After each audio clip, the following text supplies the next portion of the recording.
No one had arrived yet when Totto-chan got to the door of the railroad car classroom. Totto-chan's heart was beating fast with excitement as she peeped inside. Oh! Studying here would be like going on a perpetual journey. The windows still had baggage racks above them.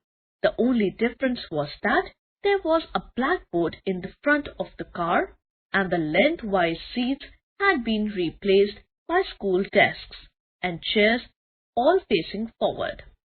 "I am so happy!" she finally said out loud. Just at that moment, someone got in. It was a girl.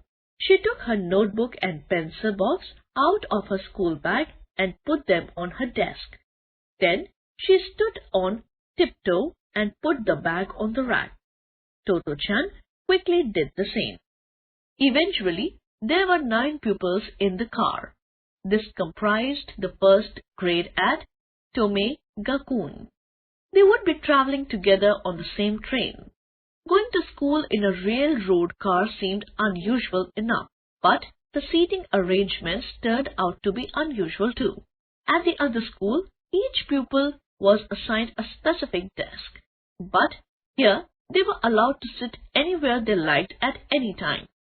The most unusual thing of all about this school, however, were the lessons themselves. Schools normally scheduled one subject, for example, Japanese, the first period, then say arithmetic the second period, when you just did arithmetic. But here it was quite different. At the beginning of the first period, the teacher made a list of all the problems and questions in the subjects to be studied that day. Then she would say, "Now start with any of these you like." So whether you started on Japanese or arithmetic or something else didn't matter at all.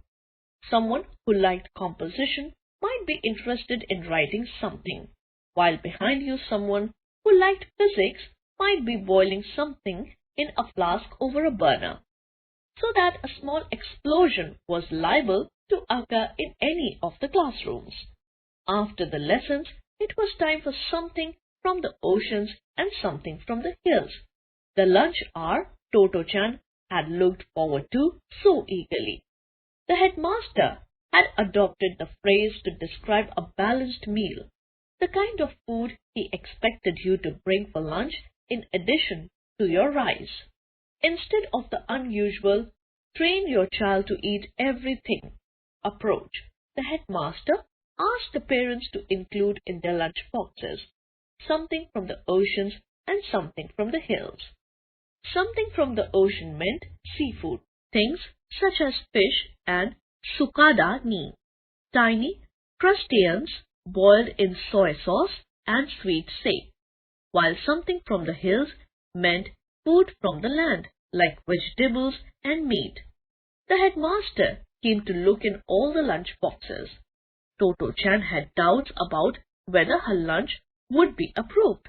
But when she opened the lunchbox, she found such a marvelous lunch inside. It was all she could do to stop herself shouting, "Oh, goody, goody!"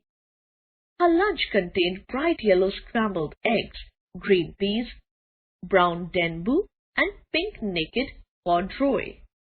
It was as colorful as a new garden. "How very pretty." Then he pointed to the denbu. "What's this? Is it from the ocean or from the hills?" "I don't know," she said. No one else seemed to know either. "All right, I'll tell you. Denbu is from the ocean," said the headmaster. "It is made by scraping the flesh of cooked fish and lightly roasting and crushing it into fine pieces, which are then dried and flavored." "Oh," said the children, impressed. Then someone asked if they could see Totto-chan's denbu. "Certainly," said the headmaster, and the whole school trooped over to see Totto-chan's denbu. After lunch, Totto-chan played in the school grounds with the others before returning to the classroom where the teacher was waiting for them. "You all worked hard this morning," she said. "So, what would you like to do this afternoon?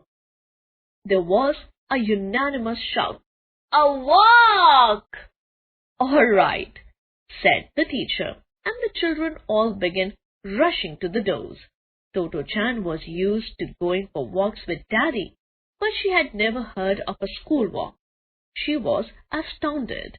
Apparently, if you worked hard in the morning and completed all the tasks the teacher had given you, you were allowed to go for a walk in the afternoon. This was the same for the whole school.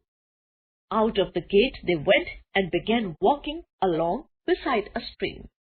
The children chatted away about anything they liked. The sky was blue and the air was filled with the fluttering of butterflies. After they had been walking for about 10 minutes, the teacher stopped. She pointed to some yellow flowers and said, "Look at these mustard flowers. Do you know why flowers bloom?" She examined about pistils and stamens, while the children crouched by the road and examined the flowers. The teacher told them how butterflies helped flowers to bloom, and indeed the butterflies seemed very busy helping. And so the afternoon progressed. The children strolled around a pond, calling out "hello" to people in the rowboats, and they played hopscotch to their heart's content. Everything was new to Totto-chan, and she greeted each discovery with an excited shout. "Time to go back," said the teacher, as the sun began to dip and the children set off for the school.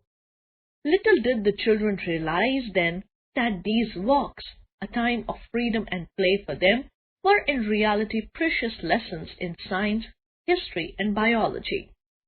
Totto-chan had already made friends with all the children and felt she had known them all her life. "Let's go for a walk again tomorrow," she shouted to them. "Yes, let's!" they shouted back, hopping and skipping. The butterflies were still going busily about their businesses, and the song of birds filled the air. Totto-chan's heart was bursting with joy.